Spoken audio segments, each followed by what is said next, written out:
230 கோடி கிறிஸ்தவர்கள் என்று சொன்னேன். கடந்த 10 ஆண்டுகள்ல கிறிஸ்தவ மக்கள் தொகை உலக அளவுல 12 கோடி உயர்ந்திருக்கிறது. 200 கோடி இஸ்லாமியர்கள் என்று சொன்னேன். கடந்த 10 ஆண்டுகள்ல இஸ்லாமியர்களுடைய மக்கள் தொகை 35 கோடி உயர்ந்திருக்கிறது. 2050 முடியும் பொழுது 55 முடியும் பொழுது இந்த உலகம் இஸ்லாமியர்கள் பெரும்பான்மையாக இருக்கக்கூடிய உலகமாக இன்னைக்கு இருக்கக்கூடிய இதே நேர்கோட்டு பாதையில போனா இஸ்லாமியர்கள் பெரும்பான்மையாக இருக்கக்கூடிய உலகமாக 2055 மாற இருக்கிறது. இன்னைக்கு கிறிஸ்தவர்ல பாருங்க, ஐரோப்பாவில் இருக்கக்கூடிய மொத்த கிறிஸ்தவர்களை விட வட ஆப்பிரிக்காவில் இருக்கக்கூடிய கிறிஸ்தவர்கள் அதிகம். ஒருவர் கூட மதம் மாறக்கூடாது.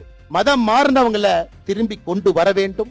120 கோடி இருக்கக்கூடிய உலகத்துல இன்னைக்கு 4வது பெரும்பான்மை சமுதாயமாக இருக்கின்ற நம்முடைய சமுதாயம். இலக்கியங்கள் வேறு என்று பிரித்திருக்கின்றார்கள். ஆனா நம்ம ஊர்ல அப்படி பிரிக்க முடியாது. எந்த மொழிக்கும் இல்லாத ஒரு பெருமை நமக்கு மட்டும்தான் இருக்கு. தமிழும் ஆன்மீகமும் இலக்கியமும் ஒன்றாக இருக்கக்கூடிய ஒரே கலவையாக இந்த வாழ்வியல் முறை.